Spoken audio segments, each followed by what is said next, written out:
በሞስኮ እምብርት የሩሲያ የስልጣን ማማ በሆነውና እጅግ ጥብቅ ጥበቃ በሚደረግበት የፕሬዝዳንት ቭላድሚር ፑቲን መኖሪያ ግቢ ላይ የተሰነዘረው የድሮን ጥቃት ዓለምን በድንጋጤ ውስጥ ጥሏታል። ይህ ክስተት ተራ ወታደራዊ ግጭት ሳይሆን የክሬምሊን ቀይ መስመር የተረገጠበትና የጦርነቱን መልክ ወደ አዲስ ምዕራፍ ያሸጋገረ አጋጣሚ ሆኖ ተመዝግቧል። ሩሲያ ጥቃቱን በፕሬዝዳንቱ ሕይወት ላይ የታለመ ጥቃት በማለት የፈረጀች መሆኑ ሲነገር፣ በክሬምሊን ሰማይ ላይ የተቃጠሉት ድሮኖች ምስል በዓለም አቀፍ መገናኛ ብዙሃን ላይ እንደ ሰደድ እሳት ተሰራጭቷል። የሩሲያ ባለስልጣናት ዩክሬን ይህንን ድፍረት የተሞላበት እርምጃ መውሰዷን በጽኑ ሲከሱ፣ ሁኔታው በሞስኮና በኪየቭ መካከል ያለውን ፍጥጫ ወደማይመለስበት አደገኛ ደረጃ ደርሶታል። ይህ በፑቲን መኖሪያ ላይ የተፈጸመው ጥቃት በሩሲያ ውስጥ ትልቅ መነቃቃትና ቁጣን ቀስቅሷል። እንደ ኪየቭ ፖስት መረጃ ከሆነ የሩሲያ ጦር በኪየቭ ላይ ከባድ ያጸፋ እርምጃ እንደሚወስድ አስታውቋል። ይሁን እንጂ ይህ ክስ በወጣ በጥቂት ሰዓታት ውስጥ ከኪየቭ በኩል የተሰጠው ምላሽ ፍጹም የተለየ ነበር። የዩክሬን መንግስት በጥቃቱ ላይ ምንም አይነት ተሳትፎ እንደሌለው በይፋ አስተባብለዋል። የፕሬዝዳንት ቮሎዲሚር ዜሌንስኪ ቃል አቀባይ ዩክሬን የምትዋጋው በገዛ መሬቷ ላይ ያለውን ኃይል ለመመከት እንጂ በሌላ ሀገር መሪዎች ላይ ጥቃት ለመሰንዘር አይደለም ሲሉ ተናግረዋል። ኪየቭ ይህንን ክስተት ሩሲያ በዩክሬን ላይ ለምትሰነዝረው ከባድ ጥቃት ሰበብ ለመፈለግ የፈጠረችው ድራማ ነው በማለት ውድቅ አድርገዋለች። በዚህ መሃል ግን የዓለምን ፖለቲካ የሚከታተሉ ወገኖች ትኩረት ወደ አሜሪካና ፕሬዝዳንት ዶናልድ ትራምፕ ዘንበል ብሏል። ኒውስ 24 ባወጣው ዘገባ መሰረት ዶናልድ ትራምፕ በፑቲን መኖሪያ ላይ ተሰነዘረ የተባለውን የድሮን ጥቃት ተከትሎ ከፍተኛ ቁጣ ውስጥ መሆናቸው ታውቋል። ትራምፕ የአይነቱ እርምጃ ጦርነቱን ወደማይቆም ቀውስ ውስጥ እንደሚከተውና ሁኔታው እጅግ አደገኛ መሆኑን ገልጸዋል። በትራምፕ እይታ እንዲህ ያሉ ቀጥተኛ ጥቃቶች የሰላም ድርድሩን የሚያደናቅፉና የሶስተኛውን ዓለም ጦርነት የሚጋብዙም ናቸው። ትራምፕ የገለጹት ቁጣ ወደፊት በሚኖራቸው የአሜሪካ የውጭ ጉዳይ ፖሊሲ ላይ በተለይም ከዩክሬን ጋር በሚኖራቸው ግንኙነት ላይ ትልቅ ጥላ ሊያጠላ እንደሚችልም ተገምቷል። ይህ የትራምፕ ቁጣና የሩሲያ ክስ መደራረብ በዜሌንስኪና በትራምፕ መካከል ያለውን ግንኙነት ዳግም አጀንዳ አድርጎታል። ኒውስ 24 ባቀረበው ሌላ ዘገባም ፕሬዝዳንት ዜሌንስኪ ከዶናልድ ትራምፕ ጋር ያላቸው ግንኙነት በጊዜ ሂደት እየተቀየረና እያደገ መምጣቱን አምነዋል። ዜሌንስኪ በሰጡት መግለጫም ከትራምፕ ጋር ያላቸው ትብብር ከዚህ ቀደም ከነበረው የተለየ መልክ እየያዘ መሆኑና ሁለቱም መሪዎች የየራሳቸውን ብሔራዊ ጥቅምና የዓለምን ደህንነት ከግምት ውስጥ በማስገባት እየተነጋገሩ መሆኑን ጠቁመዋል። ይሁን እንጂ በፑቲን መኖሪያ ላይ የተፈጸመው ጥቃት ዜሌንስኪ በትራምፕ ዘንድ ያላቸውን አመኔታ ሊሸረሽረው ይችላል የሚል ስጋት በዲፕሎማቶች ዘንድም ተፈጥሯል። በሞስኮ ሰማይ ላይ የታዩት እነዚያ ድሮኖች በወታደራዊ ስልት ረገድ ምን ያህል ውጤታማ እንደነበሩ ባይታወቅም በፖለቲካው ረገድ ግን ትልቅ ርዕደ መሬት ፈጥረዋል። ኪየቭ ፖስት የሩሲያን ወታደራዊ ምንጮች ጠቅሶ እንደዘገበው ክሬምሊን ይህን ጥቃት እንደ ሉዓላዊነት መደፈር ብቻ ሳይሆን እንደ ቀጥተኛ የጦርነት ጥሪ ነው የቆጠረው። በሌላ በኩል ኒውስ 24 የገለጸው የዩክሬን መከላከያ ሚኒስቴር አቋም እንደሚያሳየው ዩክሬን እንዲህ ያለውን ጥቃት ለመፈጸም የሚያስችል ወታደራዊ አቅም ቢኖራትም ስልታዊ በሆነ መንገድ እንዲህ ያለውን እርምጃ መውሰድ ለኪየቭ የዲፕሎማሲ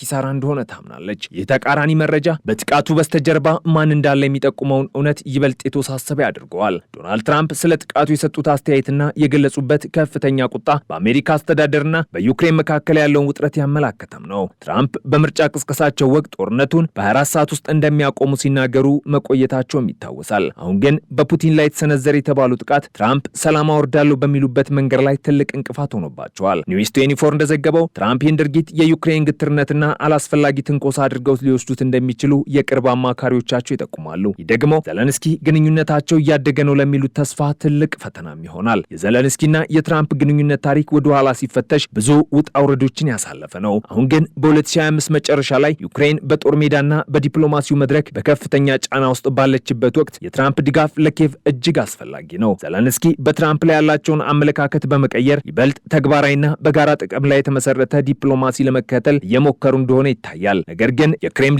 የድሮን ጥቃት ዜና በዋሽንግተን ሲሰማ የትራምፕ የመጀመሪያ ምላሽ ቁጣ መሆኑ ኪየቭ ከትራምፕ ጋር የምታደርገው ድርድር ቀላል እንደማይሆን ያሳያል። በሩሲያ በኩል ግን ፕሮፓጋንዳው በከፍተኛ ፍጥነት እየሰራ ነው። የሩሲያ የመንግስት መገናኛ ብዙሃን ጥቃቱን ዩክሬን ከምዕራባውያን ጋር በመመካከር የፈጸመችው እንደሆነ አድርገው እያቀረቡት ነው። ይህ ደግሞ ሩሲያ በምዕራባውያን ላይ ያላትን የጥላቻ ስሜት ይበልጥ እንዲቀጣጠል እያደረገው ነው። ክሬምሊን ዩክሬንን ብቻ ሳይሆን ይህንን ጥቃት የደገፉትን ሁሉ እንቀጣለን የሚል ማስፈራሪያ እያወጣም ይገኛል። ኒውስ 24 ግን ይህ የሩሲያ ዛቻ ዓለም አቀፉን ማህበረሰብ ለማስፈራራትና ዩክሬን የምታገኘውን ወታደራዊ ድጋፍ ለማቋረጥ የታለመ መሆኑን ይተነትናል። ሁኔታው እጅግ አሳሳቢ የሆነው የትራምፕ ቁጣ ከሩሲያ ክስ ጋር መገጣጠሙም ነው። ትራምፕ ዩክሬን ይህንን ካደረገች ዋጋ ትከፍላለች የሚል አይነት ስሜት ማንጸባረቃቸው ለሩሲያ የሞራል ድጋፍ ሆኖ ሊወሰድ እንደሚችል ስጋቶችም አሉ። ኪየቭ ፖስት እንደገለጸው ትራምፕ ጦርነቱን ለማቆም ያላቸው እቅድ በሁለቱም ወገኖች ላይ ጫና ማሳደር የሚጠይቅ ነው። ይሁን እንጂ ዩክሬን በፑቲን ላይ ጥቃት ሰንዝራለች የሚለው ሪፖርት ትራምፕ ለዩክሬን ያላቸውን አመለካከት ወደ አሉታዊነት ሊቀይሮ ይችላል። ዘለንስኪ ይህንን ለመከላከል ግንኙነታቸው እየተሻሻለ ነው ቢሉም በመሬት ላይ ያለው ፖለቲካ ግን ሌላ መልክ እየያዘ ነው። ይህ የፖለቲካ ትኩሳት በዋሽንግተን ዲሲ ሰማይ ስር አዲስ ስጋትን ፈጥሯል። የዶናልድ ትራምፕ ቁጣ ዝም ብሎ የቃላት ውርወራን ብቻ አይደለም። ኬቭ ፖስት እንደዘገበው ትራምፕ ዩክሬንን ቁጥጥር የጠፋባትና ለዓለም ሰላም አስጊ የሆኑ እርምጃዎችን የምትወስድ አድርገው ሊመለከቷት የሚችሉበት እድል ሰፊ ነው። ይህ ደግሞ ለዘለንስኪ መንግስት እጅግ አስከፊ ዜና ነው። አሜሪካ ለዩክሬን የምታደርገው ወታደራዊና ፋይናንሳዊ ድጋፍ በትራምፕ ብዕር ስር የወደቀ በመሆኑ እንዲህ ያሉ ግጭቶች ለኬቭ የህልውና አደጋ ሊሆኑ ይችላሉ። ዘለንስኪ ከትራምፕ ጋር ያላቸው ግንኙነት እየተቀየረ ነው ማለታቸው ይህንን አደጋ አስቀድመው ተረድተው ትራምፕን ለማለዘብና አሜሪካን ላለማጣት የሚደረግ ትልቅ ዲፕሎማሲያዊ ትግል መሆኑን አክሎ ይተነትናል። በሌላ በኩል አርቲ ኒውስ ባወጣው መረጃ መሰረት የሩሲያ የደህንነት ተቋማት በፑቲን መኖሪያ ላይ የተሰነዘረው ጥቃት በምዕራባውያን የተመቻቸ እንደሆነ የሚያሳዩ መረጃዎች አሉ ማለታቸው ግጭቱን ከዩክሬን ድንበር አውጥቶ ወደ ኔቶ ደጃፍ ሊያደርሰውም ይችላል። የክሬምሊን ቃል አቀባዮች ጥቃቱ የተፈጸመው በኬቭ ቢሆንም ውሳኔው ግን የተላለፈው በዋሽንግተን ነው የሚል ተደጋጋሚ ክስ እያቀረቡ ነው። የአይነቱ ፕሮፓጋንዳ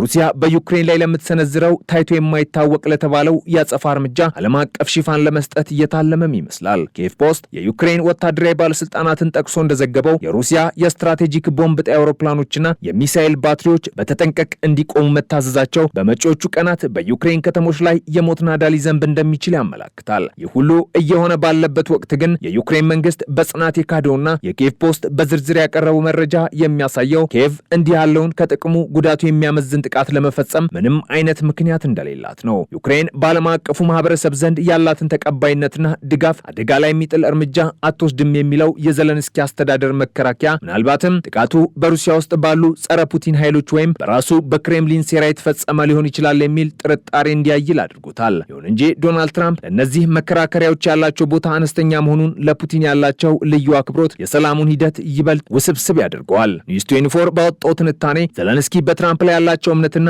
ግንኙነታቸው እያደገ ነው የሚለው ንግግራቸው ዩክሬን የጦርነቱን ፍጻሜ በድርድር ለመቋጨት መዘጋጀቷን የሚያሳይ ሊሆንም ይችላል። ነገር ግን በትራምፕ ቁጣ የተወለደው አዲሱ ውጥረት ዩክሬን በድርድር ጠረጴዛ ላይ ያላትን የመደራደር አቅም ሊያዳክመው ይችላል። ሩሲያ በጥቃቱ ሰበብ ዩክሬንን እንደ ሽብርተኛ ሀገር በመፈረጅ ዓለም አቀፍ ማዕቀቦች እንዲነሱላትና ዩክሬን ደግሞ ድጋፍ እንድታጣ ከፍተኛ ግፊት እያደረገች ነው። ይህ የዲፕሎማሲያዊ ጦርነት በመሬት ላይ ካለው ውጊያ ባልተናነሰ የ2026ቱን የዓለም ካርታ የሚወስንም ይሆናል። በመጨረሻም በፑቲን መኖሪያ ላይ የታየው ድሮን ፍንዳታ በሞስኮና በኬቭ መካከል ያለውን ርቀት ይበልጥ እንዲራራቅ አድርጎታል። ያቀረቧቸው እነዚህ መረጃዎች አንድ ላይ ሲገጣጠሙ ዓለም ወደ አዲስና አስፈሪ ታሪክ ምዕራፍ እየተሸጋገረች መሆኑን ያሳያል። የትራምፕ ቁጣ፣ የሩሲያ የአጸፋ እርምጃ ዛቻና የዘለንስኪ ዲፕሎማሲያዊ ጥረት ተደራርበው መጪው ጊዜ የሰላም ይሁን የጥፋት ማንም በእርግጠኝነት መናገር አይችልም። ጦርነቱ አሁን ከመስመር አልፎ የመሪዎችን ግላዊ ቁጣና የሀያላን ሀገራትን ክብር የሚነካ ደረጃ ላይ ደርሷል። ይህ ደግሞ ለማንኛውም ድርድር እጅግ አደገኛ